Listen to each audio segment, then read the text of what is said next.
Ang Pilipino, meron tayong mga 10, no, sa Forbes Rich List. At yun sa Forbes Rich List na yan, ay meron din tayong, below that, meron din tayong mga 400,000, nearly 400,000 Filipinos na considered rich. And yet, katulad ng sinasabi ko, meron tayong 23 to 26 million people who are living in poverty.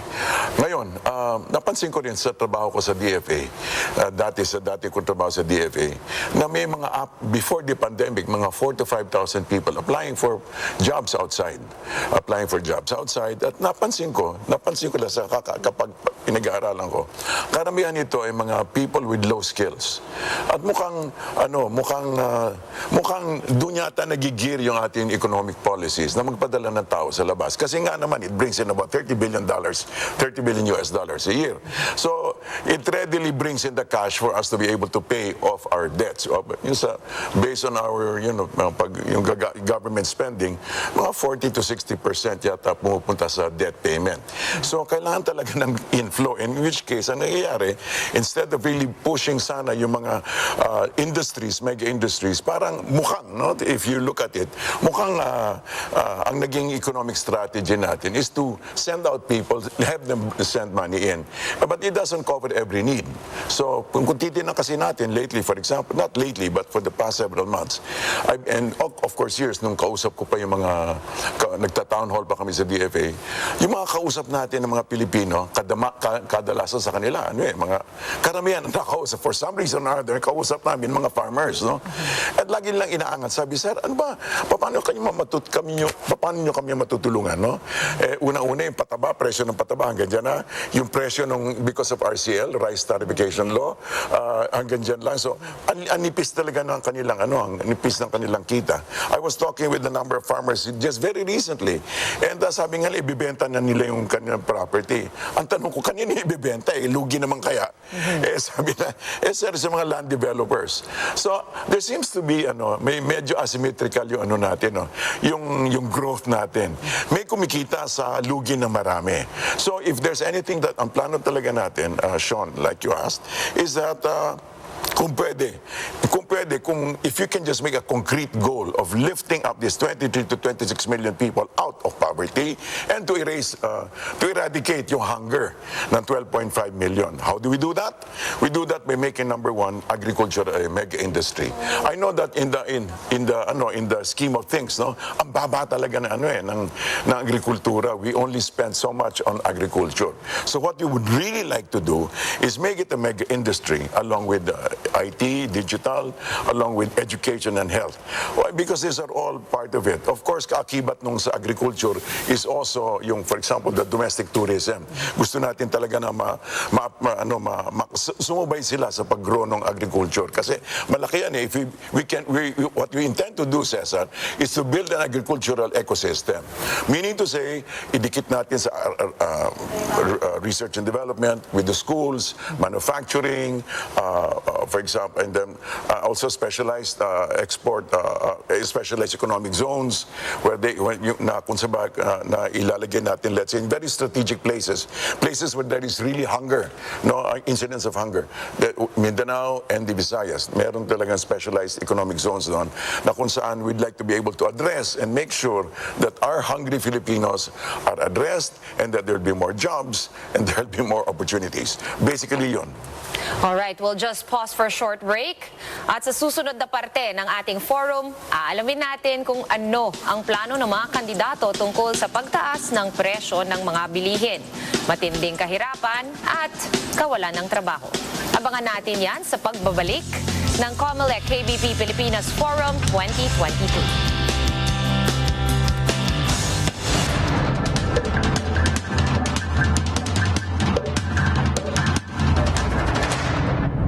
Exodus 18:21.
on ninyo.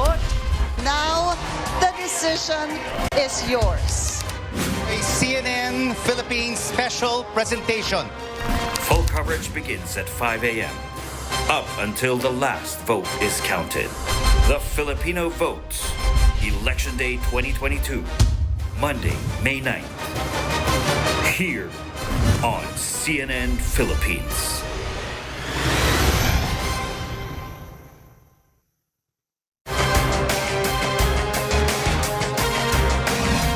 Voting is your right, responsibility, and our children's future. In the process of choosing the country's next leaders, public school teachers are in the front lines. And to them, the people entrust their confidence to help poll officials hold credible elections. The law lets them serve as members of the Electoral Board, essentially overseeing activities in polling precincts. It used to be a requirement for teachers until another law that took effect in 2017 made it voluntary.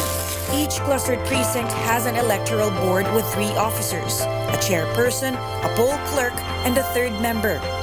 The electoral board carries out the final testing and sealing of vote counting machines and official ballots and checks against any tampering. On election day, they are at the polling precincts before the break of dawn, setting up vote counting machines and ballot boxes. They verify the voter's identity and cross-check names in the list of registered voters. May mga reports nga po before na may mga patay na nakakaboto. And if it's not vigilant enough, may mga makakalusot po na gano'n. With the scheduled longer voting hours because of the pandemic, the Comelec has raised the pay of electoral board members by 1,000 pesos from the last elections, 7,000 pesos for the chairperson, and 6,000 pesos each for the other 2. They will also receive 500 pesos for COVID-19 hazard pay, plus 2,000 pesos travel allowance. Despite the higher compensation, a teachers group says they deserve more. Hindi po yan sasapat para i-cover yung list na kakaharapin ng ating mga teachers mula alas 4 ng madaling araw hanggang alas 12 o alauna ng madaling araw the following day. Over 500,000 teachers will serve as poll officers on May 9th.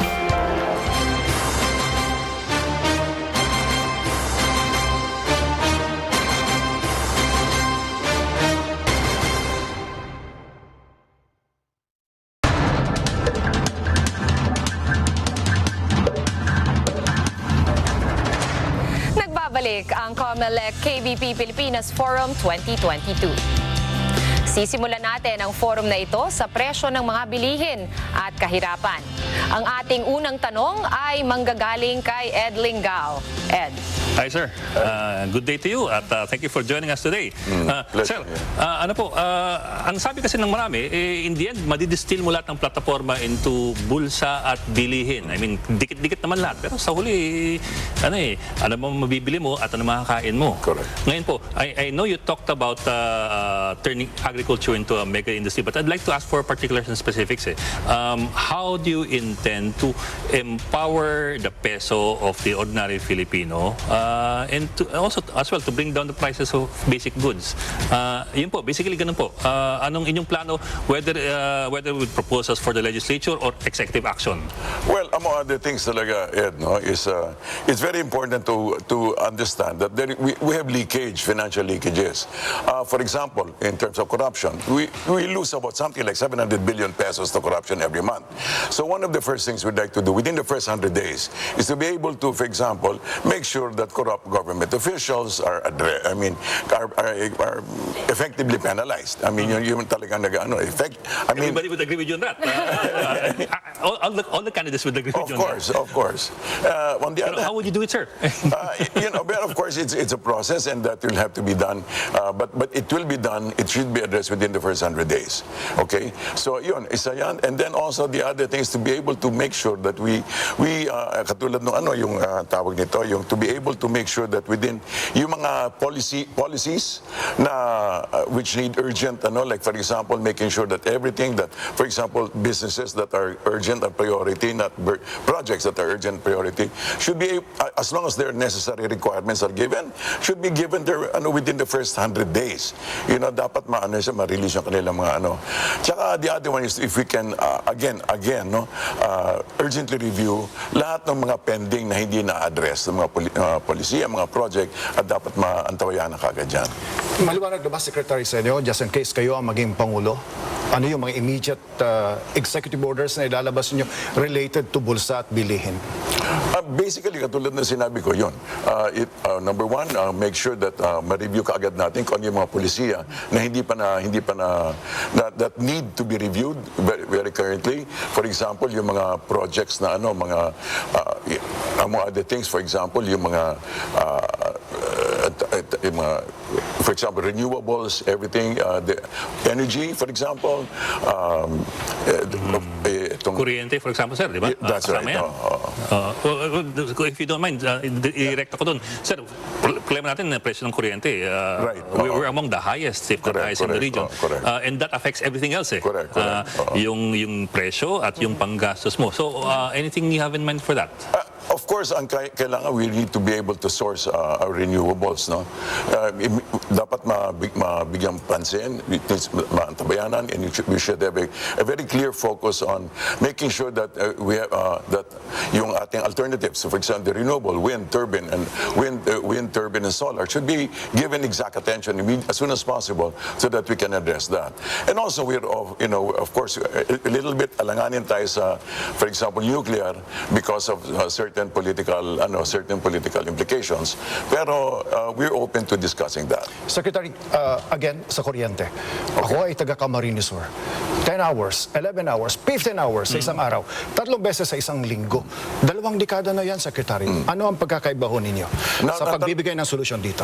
Okay, number one, I'm not that familiar with Kamsur. But let me just ask, for example, why exactly is it being held up? It's basically cooperative. Isang problema ngayon sa kuryente sa buong bansa, yung electric cooperative, mismanagement, and of course other than resources. Pero kayo, saan kayo naiiba rito? Anong solusyon ho ninyo para mawalan ito, mabawasan ito mga brownout ito? Happening not only in Luzon, including Visayas and Mindanao. Patungan ko na rin, sir, kasi problema rin sa Mindanao yung brownout eh. Correct. No, the thing is, katulad niyan, what did I do? I asked him exactly why. Because I cannot just be mouthing solutions. Then I said mismanagement. Correct. Resources. In which case, there must be a very quick review of what is happening in terms exactly of what mismanagement is all about. And that should be given first priority, especially within the first 100 days. Alright, pag-usapan naman natin ang trabaho, kabuhayan at negosyo ng mga Pilipino. So kawing pa rin to sa mga topics natin earlier on. At ang ating unang tanong ay manggagaling naman kay Cesar Chavez. Hi, Cesar. Thank you, Shawn. Secretary, binanggit niyo ang Pilipinas ay maswerte sapagkat nakatadhana tayo ng maraming kayamanan. Tama. Pero at the same time, binanggit ho ninyo na 23 to 26 million people, Filipinos, living below poverty incidence. Pero pag-usapan muna natin yung sweldo. 537 pesos. Ang sweldo araw-araw, Secretary. Ang tanong ko ay dalawa, rolled into one. Ano ang magiging executive action ninyo? Kasama ang legislative agenda, kung mayroon man isa, dalawa, na gagawin ho ninyo first 100 days. Within the first 100 days, of course, ang plan, immediately, of course, yung mga ayuda has to be rolled out. All right. That's already taken for granted. But the other one is talaga, what we need is to be able to set the foundations for, katulad ng sinasabi kong, mega industry, for example. We can come up with one of the agriculture as a mega industry. One among other things, what we'd like to do is to be able to partner, let's say, with IPs in order to be able to make sure that, for example, we can effectively come into a partnership with them so that we can have plantations for trees, fruit, timber, so that magkaroon tayo ng not just opportunities for jobs but also opportunities for businesses. So these are among other things that we have lined up. Secretary, reporter pa lang ako, 1987. Yes. Lagi nang hinihingi yung pagtataas ng sweldo. Taon-taon ho yan, May 1. Kayo ho, ano ang policy framework ko ninyo? Basically, if you're asking me, we should give fair wages. Fair wages. I was talking with Collective bargaining agreement o legislative? it has to be both. It has to result from a conversation. Pag-usapan natin kung ano talaga ang pupwede. And when I say pag-usapan, I mean, for example, one of the things that what was being suggested to me yesterday was very recently was that, for example, if you give a fair level minimum wage all over the nation, then you could decongest the city kasi magtatakbuhan sila sa baba. Of course, what you need to do is I don't know if you can immediately do that, but maybe you can transition just as long as, for example, one of the things that we could do is, for example, transfer, for example, encourage domestic tourism, apart from domestic tourism, ecotourism, so that you could have a more robust hospitality industry in the provinces. Especially kung saan kung medyo mas neglected, maganda nga pero wala nga mga negosyo, so we could develop stuff like that. And or, for example, when we develop agricultural industry, we could also develop yung, the health and wellness aspect. Like, for example, we could actually, one of the most successful businesses right now is this mangosteen thing, and the bitter herbs. Hindi lang pinapansin yung mga ganun, but we could actually scale that up and make sure that there are jobs, and not just automated jobs, but actually jobs for many people, including design, creativity, and planting. How do you plan, Yasek, to make it trickle down though? Kasi usually, larangan pa rin yan ng big business, and when you speak about big industries, sila nga normally yung magdodominate. Pero pag nagdodominate yung big industries, kalimitan na-ignore na yung mga nasa baba. Thank you for pointing that out, Shawn. Actually nga, we want to bypass, quote-unquote, big business. Kasi big business naman and big pharma are not interested they're interested in other things, no? I mean, well, I don't know about big pharma, but for example, most of the really big names are interested more in real estate and the capitals market. Pero if we want to go, for example, we want to improve, for example, micro, small, and medium enterprises, especially the micro and small. Kumbaga, for example, there's this particular, I go back to mangosteen, no? May isang mangosteen manufacturer. He's been doing very well, but I think his problem is scaling up. That is where, for example, our government could be able to come in and help micro and small businesses scale up when they actually need additional capital na. So, going back to your question, how do we do that? Gusto natin pagbigyan tuon ang micro, small, and medium enterprise, especially the micro and especially the small. Pero sir, I think all administrations have made that same declaration that they want to help small and medium scale enterprise. I remember nung late 80s yung Kalakalan 20 ni Oscar Orbos, kaya siya sumikat at ginawang executive secretary ni Cory, was because Kalakalan was supposed to beef up the SMEs. I think the missing point was the political will to be able to carry that out. Now, since I really come from that kind of background, that's exactly what I'm going to be focusing on. I was talking with somebody who actually, I'm really considering him to be Secretary for Agriculture, no? Sabi ko sa kanya, bakit interesado ka sa tawag nito, sa mga mahihirap? Malalaking korporasyon na may management dati. Sabi niya, kasi sir, nakaranas kasi ako ng gutom at nakita ko ang gutom. So there is a world of experience. And there's a world of experience. For example, people can make all sorts of declarations, but at the end of the day, what is needed is a political will. And it comes out of vision. It comes out of the hugot. Saan ba nagagaling yung kanilang gusto mangyari? Yung political will ay dapat may kaakibat na policy. Correct. Framework sa isang presidente. At kakailanganin mo ang both houses of Congress. Correct. Yung kalakalan dalawang po ni dating Congressman Oscar Orbos, former Executive Secretary, ang target noon ho ay hanggang sa komunidad. Tama. Is it political will ho ng presidente o political will ng lahat? Or ano ho? Concretely, anong political will ho yan? When I talk about political will, I mean talking about a more inclusive conversation, Cesar. No? For example, hindi lang tinutulak pa babae. Dapat kinakausap sila. And that's exactly what I've been doing. I've been going around, people have been asking, for example, what kind of campaign do you hold? Sabi ko, basically, I engage in town halls. I talk with them, I go to them and said, ano iniba nyo, for example, with another presidential vote? Kasi they compare me, let's say, with another faith-based presidential vote. Sabi ko, we are not running on religion. We're running on, for example, we're running on we're running on strategies. And sabi ko, how many people have actually come down and sat with you and asked you what your problems are? And my commitment is I will listen to their solutions. In other words, what you really need in order to form effective policies, is to actually have a healthy, robust conversations, even if they disagree with you, and even if they tell you how you're BS. Alright, sa susunod na parte naman ng ating forum, alamin natin kung ano ang plano ng ating mga kandidato para sa edukasyon at sa healthcare system ng bansa. Abangan natin yan sa pagbabalik ng Comelec KBP-Pilipinas Forum 2022.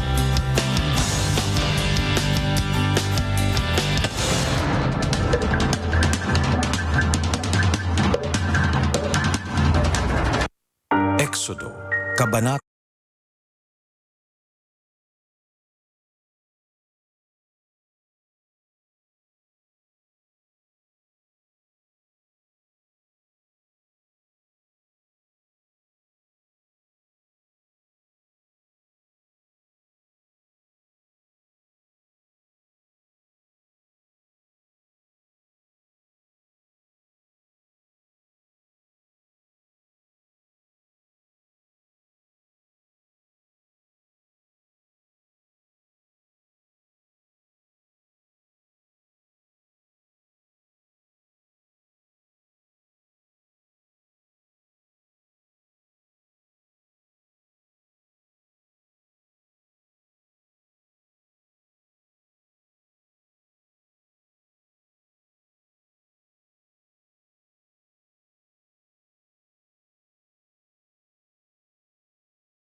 Election Day 2022, Monday, May 9th.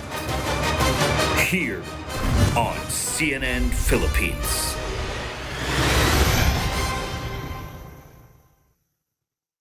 Lahat ng eleksyon mahalaga. Of course, itong eleksyon na to may added significance because it's a presidential election. And the reality is, whether we like it or not, ang buhay natin ay nakasalalay sa kamay ng presidente. An image of a politician communicates responsibility and accountability, like applying for a job wherein the client that we serve are the Filipinos. We need to make them feel that they can trust us, and best of all, they can rely on us.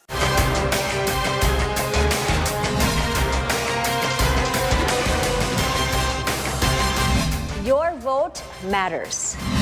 Your vote counts. 2022 elections. How votes are counted and winners are declared. Voting machines automatically count each ballot. The results are then printed as the election return and sent electronically to the city or municipal board of canvassers. The district or provincial board of canvassers will then canvass the votes for president, vice president, senators, members of the House of Representatives, and elective provincial officials. Once complete, the board will produce the certificate of canvass votes. The certificate of canvass will then be transmitted to the Comelec for senators and party list representatives, and to the Congress for the president and vice president. The certificates of canvass will be used as the basis for proclaiming winning candidates.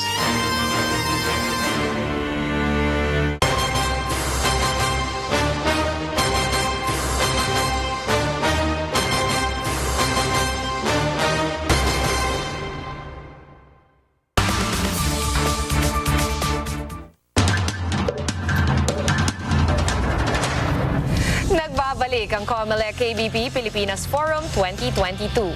Kasama pa rin po natin si Presidential Candidate Ernesto Abella at ang ating mga panelists na sina Lingao at ng One News at Cesar Chavez ng DZRH. Ngayon naman ay pag-uusapan natin ang edukasyon. Ang ating unang tanong ay manggagaling kay Lingao. Ed. So, a few months ago, naglabas ng study yung UNESCO, UNICEF at yung World Bank showing na out of every 10 Filipino children, isa lamang ang kaya magbasa ng simpleng teksto at maunawaan ng teksto na yon. And I think that doesn't even already include yung effects ng pandemic kasi even before that may ganun eh. Pero let's boil it down to that. What do you have in mind to beef up our educational system to make sure that the other 9 are able to catch up? Yeah, well, thank you for asking that, Ed. No? Unang-una talaga, I believe, since we're not, English is not our mother tongue, and we have other dialects, no? I really suggest that first 3-4 years should be done in mother tongue. Kesyo Bisaya, kesyo this, kesyo that. So that they get a grasp of principles. Prinsipyo yung una. May baseline. May baseline. Pati dapat naiintindihan. Lalo sa, kahit 3 hours lang reading, writing, arithmetic. Lalo sa arithmetic. Hindi lang naiintindihan addition and subtraction. Hindi kasi, wow, subtraction, that's a multi-million peso word, di ba? Pero pag dagdag, bawas, wow, that's a dangerous word.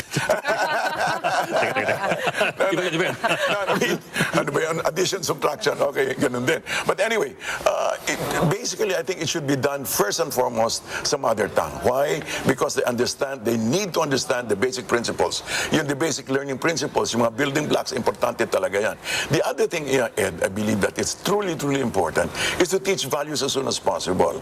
Not only that, pati, alam mo, ang kulang talaga kasi natin is a confident national identity. Alam mo, walang sense. There's no sense of nationhood, of being Filipino. At medyo nga minsan pag Pilipino. Pati siyempre, kababasan lang ng mga libro, katitingin. Akala tuloy nila, dati blunt, ngayon dapat chinito. Nagbago no? Pero hindi pa rin Pinoy. Dapat pango. Dapat, so my point is, we need to be able to match education with our realities. And our realities are pretty basic. Kaya lang talaga, nasa nakita ko, ito akin na lang to. I'm really jumping to huge conclusions. But I really honestly think that much of our education is really intended to dumb down and to downskill our Filipinos so that we can send out low-skilled workers who will receive low-skilled pay. But that was not the intention of the Congressional Education Commission during the 9th Congress. Remember the decks? PINATE, TESDA, DepEd, CHED, National Commission on the Cultural and Philippine Sports Authority. Halos lahat yan ay gumana except the NCAA. Kayo, tumatakbo kayo bilang Pangulo. Ano ho ang cultural agenda ho ninyo na pwedeng i-translate into a legislative and executive order kapag kayo ay naging Pangulo? Unang-una talaga dapat maituro history natin. Our history should really be taught. And history as And that should be taught in our mother tongue. Yes. To be consistent with your proposition. It should be taught in mother tongue. Okay. Tapos saka na lang, tapos in a spiral way, paulit-ulit yan hanggang sa lumalim. For example, grade 1, ganito, grade 2, ganito, grade 3, ganito.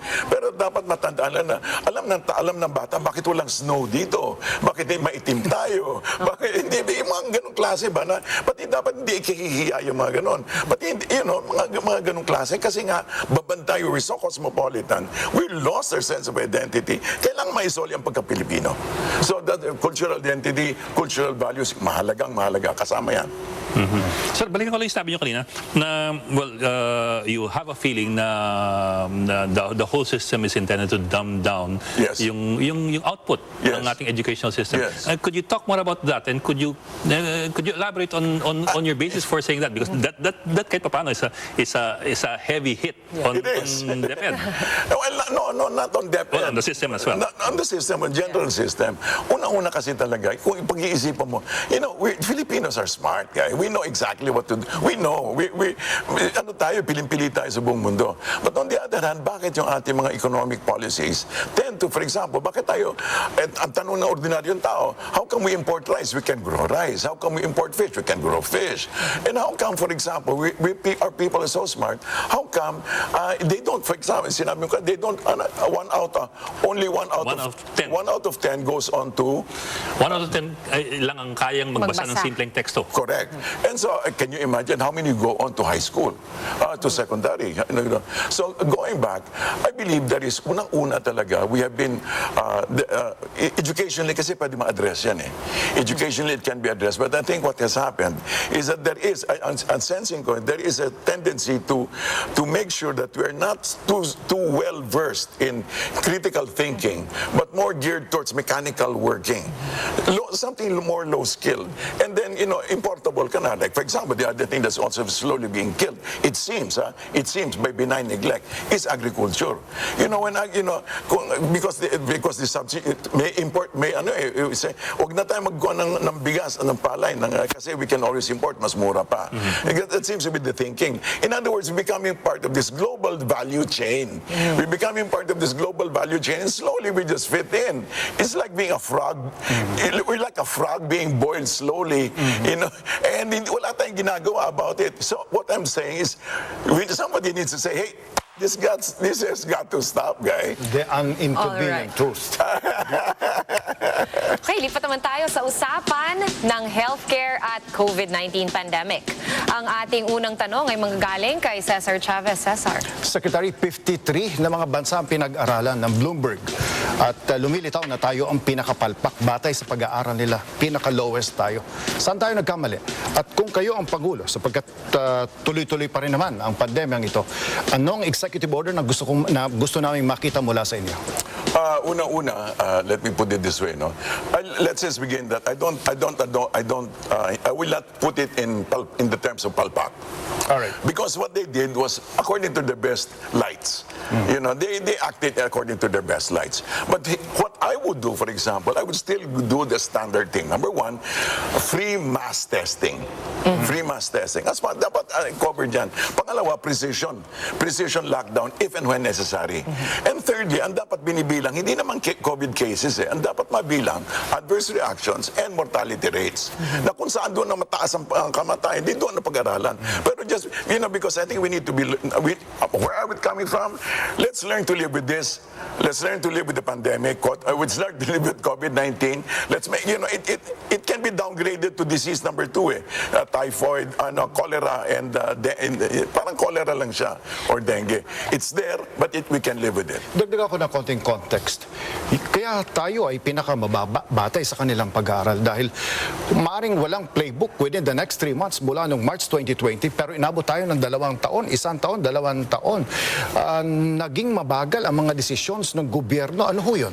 Well, basically, I think and without putting blame, I think we can say that katulad na nangyayari, let's say sa ating neighbor who want zero COVID, massive lockdowns don't exactly work. That's why I'm suggesting precision lockdowns, and only if and when necessary. So targeted lockdowns. Targeted lockdowns, and only when there are high mortality rates. Kaso kasi, I mean, this is stepping on other ground. No? Pero based on the report, based on several reports, some of the highest death rates resulted from when the vax was rolled out. So there are two schools of thought regarding that. So that's why I'm saying, check the adverse reaction, check the mortality rate, and make sure that we don't just lock down, because we need the face-to-face. After all, our people are micro, small, and medium enterprise people. People need to have face-to-face. Kailangan makipagnegosyo. Paano ka bibenta ng siopaw kung hindi naman pwede online yung siopaw? What about your plans, sir? Yeah, for Let me basic... back about, you were saying something like the higher death rates were during the vaccination. Well, apparently, there's a report out there that when the vaccines were rolled out in March 2021, the death rate spiked. And if kung susundan mo kung saan naman nag-down, I think, basta pwedeng sundan kasi, it's not directly, this is not saying it's directly correlated, but there seems to be some sort of correlation. Yes, sir. But of course, it could be cause and effect, but it could also be an effect, and this is the cure. I mean, you could possibly look at it that way. Na mataas ang death rates, that's why they rolled out vaccinations all the more. I mean, Actually, there are two ways of looking at that. Actually, nag-start ang COVID sa atin no 2020, tama? But the death rates were not noticeable. The death rates remained more or less normal, within the normal range. But when the vax was rolled out, it looks like there was also a spike. Is that your opinion, Secretary? Sapagkat gumaganyan tayo, tapos tumaas yung ating... That's not my opinion, that's just my observation. Secretary, bakunado na ho ba kayo? I have natural immunity. What does that mean, sir? You acquired COVID already? Actually, I acquired COVID. But scientists say that that's not enough. In fact, they say that the hybrid immunity is the better kind of immunity. Well, there are several schools of thought regarding that. But on the other hand, I seem to be surviving pretty well. All right, we'll just pause for a short break at ipagpapatuloy natin ang usapan sa ating pagbabalik.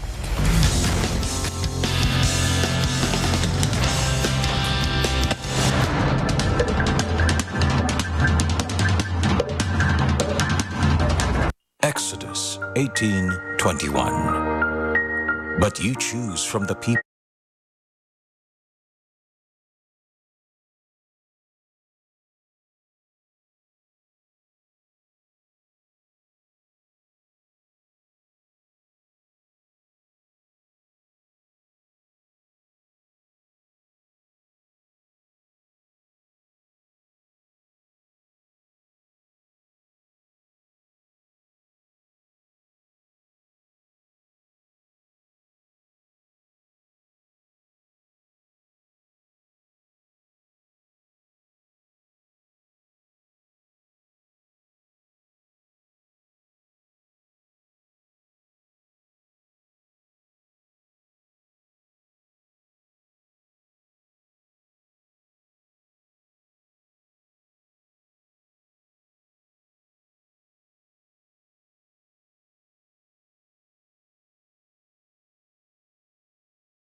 future.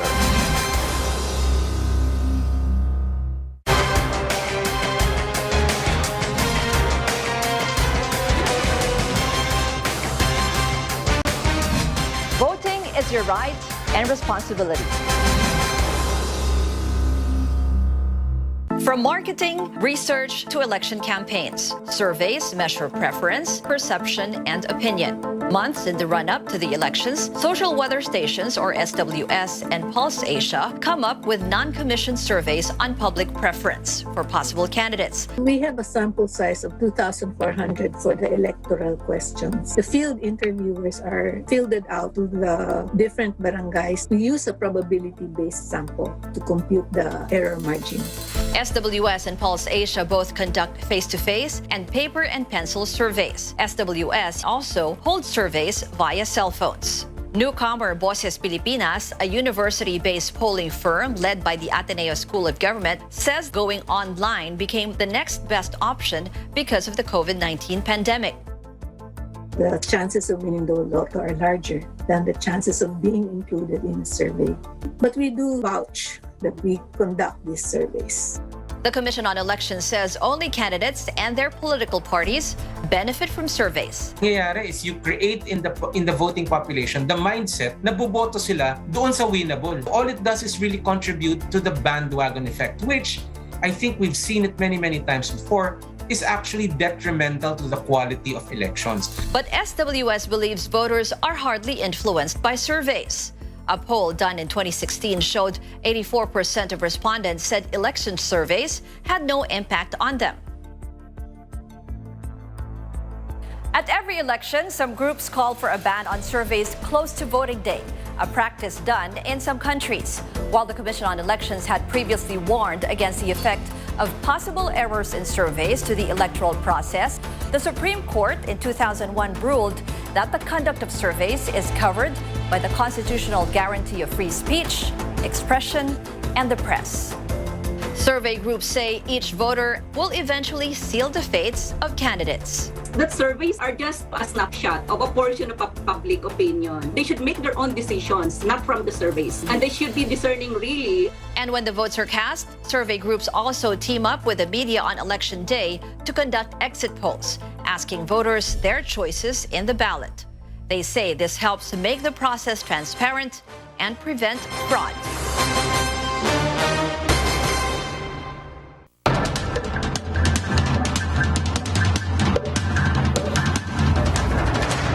Nagbabalik ang Comelec KBP-Pilipinas Forum 2022.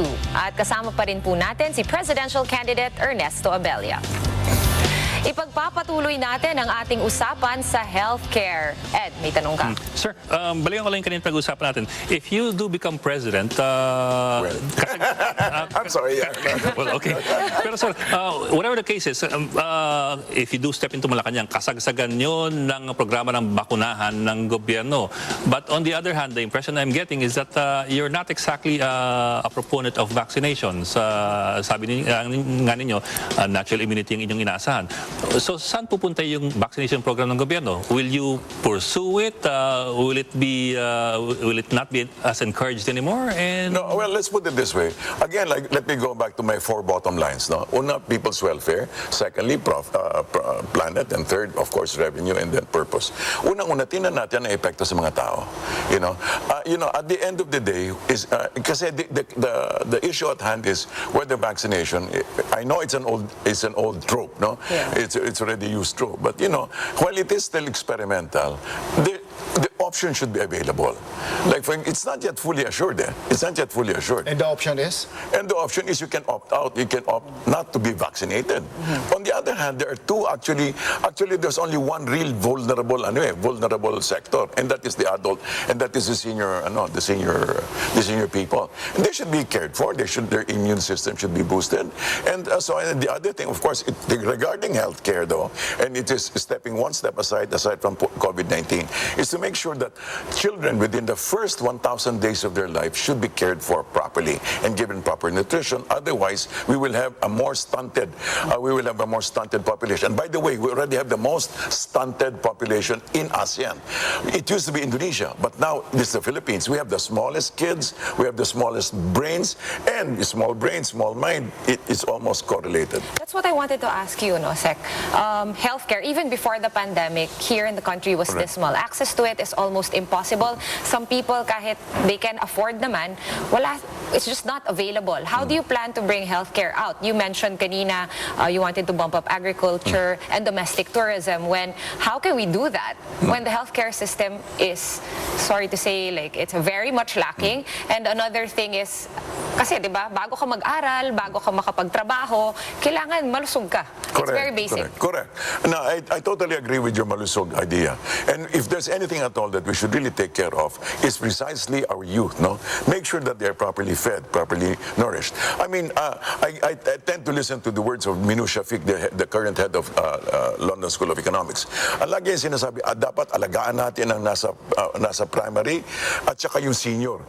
Those who are starting off and those who are in the golden years. Dapat pangalagaan talaga natin yon. And how do we do that? By making sure that they're given all the proper nutrition, health care, especially in both ends, parang binubukend. Tapos, kumbaga kahit na libre yan, yung nasa gitna, yun ang magbabayad. Alright, dumako naman tayo sa iba pang mga issues, Cesar. Secretary, ang Pangulo ay nagdesisyonan na putulin yung isabong at sinundan na yan. Timely ho ba ang desisyon niya o mabagal ang desisyon ng ating Pangulo? Ay, yung patungkol sa isabong. Isabong ho. Ang masasabi ko dyan siguro is dapat may alternative. Bigyan din natin ng alternatibo yung nahinto ng isabong. Alam mo, katulad kahapon, naglalakad ako sa doon ako sa may bandang malapit sa Luneta. We were just, and people think it's part of everyday life. And I can also understand where they're coming from. Secretary, from the start ng programa ito, you've been mentioning increased conversation with people para kasama sila sa decision-making process. Kung kayo ang maging Pangulo at narinig nyo na ang mga balita na maraming nagpakamatay, maraming nalugi, maraming nasira ang buhay, OFW Pilipino dahil sa isabong, gaano kayo katagal magdidesisyon? Let's put it this way. Within, when you see a reasonable balance, then we should act. So, for example, katulad yan, I would take off from where the president has made the decision now. Kung hininto niya, di hinto natin, tuloy-tuloy natin. Ang gusto nyo ay may iba pang alternatibo na Hindi po. Ang sinasabi ko na decision na yan, tutuloy natin yan. Tapos ang gagawin natin, bibigyan of course natin ng options para may magawang matino yung mga apektado. Such as po, Sec? Ano pong alternative? More jobs, for example. Alam mo, isang dapat lifelong learning.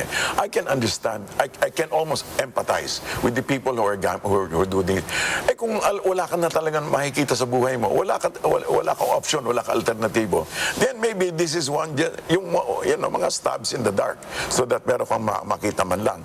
So my point is this, if we are able to generate enough, for example, enough options, enough alternatives, employment and business opportunities for these people, why not? We can actually help them. Like for example, going back, alam mo yung mga bags na Divisoria bags? Yung Divisoria bags na yung Louis Vuitton na yung naging Louis Vuitton, hindi ba? Bayong Shaga. Anong tawag niya? Bayong Shaga. Labas mo, sorry, labas mo. Katulad, what I mean to say is, I had somebody is close to me who actually began to recycle plastics and began to, pwede magawa kasi, pwede talaga magawa ng paraan. Kulang lang talaga ng tao, motibo tsaka modelo. And this is what we'd like to be able to propose, and I'd like to bring it up here, hindi nyo na itatanong. Meron tayong proposal sana for a National Volunteer Corps. The National Volunteer Corps between ages 18 to 35, or increasingly kahit na 45 later, this would act like a local Peace Corps, like a domestic Peace Corps. They help in, for example, in education, community building, reforestation, replanting of and also in building up new business opportunities. There are ways and means. There are many, many ways of doing it. We don't have to, ang nangyari kasi sa atin, we are brown people, but we're trying to put on white mental skills. Hindi bagay. At bago tayo magtapos, bibigyan namin kayo ng 2 minuto para sagutin ang ating huling tanong. Ano yun? Ano ang magiging tatak ng administrasyon mo? Ang magiging tatak is siglo Pilipino. We want a Philippine century. It is a century of a peaceful economic rise of the Philippines. And isang tatak nito is, I'm like somebody asked, you're independent. How do you want, sabi ko, I'm willing to work with anybody. But more so, God willing, put as president, I would continue a lot of the good things that the president has done. And I would talk to the next one and say, let's do it this way. And then the third one, if we could establish a train, a policy train, a way, perspective, na kung the next several presidents to be able to build a solid foundation for the peaceful economic rise of the Philippines. A siglo Filipino. And if we did that, and with the participation of our mga kababayan natin, we could have a nation that is worthy of the Philippines. And Filipinos worthy of our nation. Alright, maraming salamat, Ernesto Abella. Ernie. Thank you, Sec. Maraming salamat, Ernie Abella. Muli, ako si Shawn Yao ng One News, kasama ang ating mga panelists na sina Lingao ng One News at Cesar Chavez ng DZRH. Ito ang Comelec KBP Forum 2020.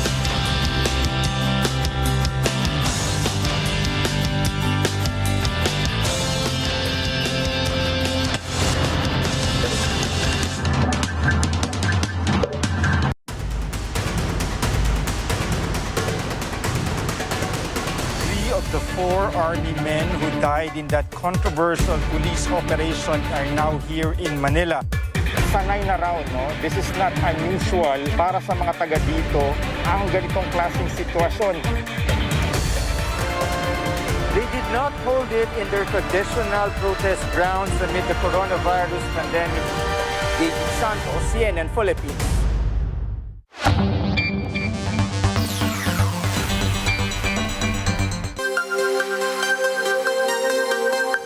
Narito na ang balitaan sa CNN Philippines.